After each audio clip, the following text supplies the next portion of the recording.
Class 12 subject English. Poem on his blindness के poet हैं John Milton. तो बच्चों, ऑन हिज ब्लाइंडनेस पोएम आपको मैं पहले ही पढ़ा चुका हूँ। आज आपको इसका सेटल आइडिया समझना है, तो प्लीज ध्यान देंगे।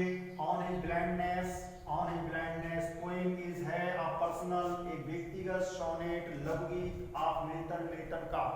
On his blindness poem John Milton का एक पर्सनल लघुगीत है। बच्चों, इंग्लिश में 14 लाइन की पोएम को सोनेट बोलते हैं, हिंदी में 14 लाइन की पोएम को लघुगीत बोलते हैं। इट मीन ये मतलब ये पोएम सोज करती है, दिखाती है डेट की द बेज मीन तौर तरीके, the ways mean manners of God, ईश्वर के आर होते हैं जस्ट न्याय के लिए। ईश्वर के जो तौर तरीके होते हैं, नियम कानून होते हैं, वो न्याय प्रिय होते हैं, जस्ट होते हैं, ठीक होते हैं। द पोएट कभी लॉसेस खो देता है अपनी आई साइट, आंखों की रोशनी को, कभी अपनी आंखों की रोशनी को खो देता है। एट द एज, उम्र में आप 44 वर्ष की उम्र में अपनी आंखों की रोशनी को खो देता है। द लॉस हानि ऑफ हिज आई साइट, उसकी आई साइट की हानि बड़ी चिंतित करती है हिम, उसे वेरी मच, बहुत अधिक।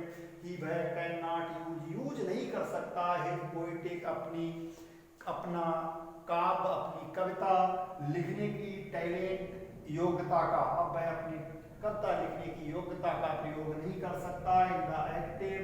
एक्टिव होकर, सक्रिय होकर, सर्विस ऑफ गॉड, ईश्वर की सेवा के लिए। ही कंप्लेन्स, में शिकायत करता है डेट की गॉड, ईश्वर कैन नॉट, नहीं एक्सपेक्ट करता है, ईश्वर एक्सपेक्ट नहीं करता है, ईश्वर आशा नहीं कर सकता है। एनी सर्विस, किसी सर्विस की, फ्रॉम हिम, उससे। वह ईश्वर से शिकायत करता है कि अब ईश्वर उससे किसी सर्विस की आशा नहीं कर सकता है। वह जब भी उसने, मतलब ईश्वर ने, हैज टेकन अवे, ले ली आई साइट, जब उस ईश्वर ने उसकी आई साइट को ले लिया, छीन लिया।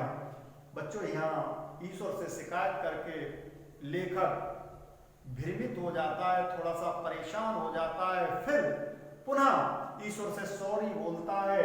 सुन शीघ्र ही वह रियलाइज, अनुभव करता है अपनी मिस्टेक, गलती का।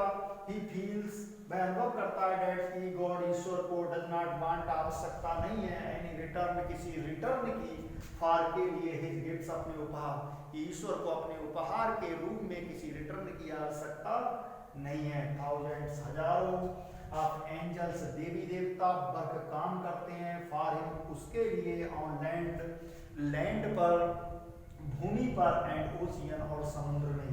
द ओनली सर्विस, केवल सेवा, टू गॉड, ईश्वर की केवल सेवा, इज है टू बियर, सहन करना है, पैसेंटली, धैर्यपूर्वक, ऑल, सभी, द मिसफॉर्च्यून्स, मुसीबतों को।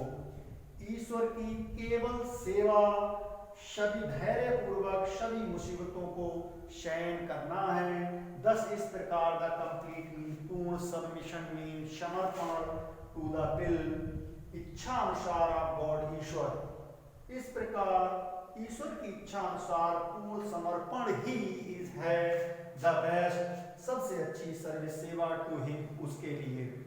तो बच्चों, मैं हिंदी पर बल इसलिए देता हूं क्योंकि आपके इंग्लिश के पेपर में हिंदी टू इंग्लिश भी एक पैरा आता है और इंग्लिश टू हिंदी भी आता है। तो प्लीज आपको इंग्लिश टू इंग्लिश भी सीखना है, क्योंकि रेफरेंस कॉन्टेक्स्ट रिलेशन भी लिखना होता है, और इंग्लिश टू हिंदी और हिंदी टू इंग्लिश भी सीखना है। बस आज इतना ही।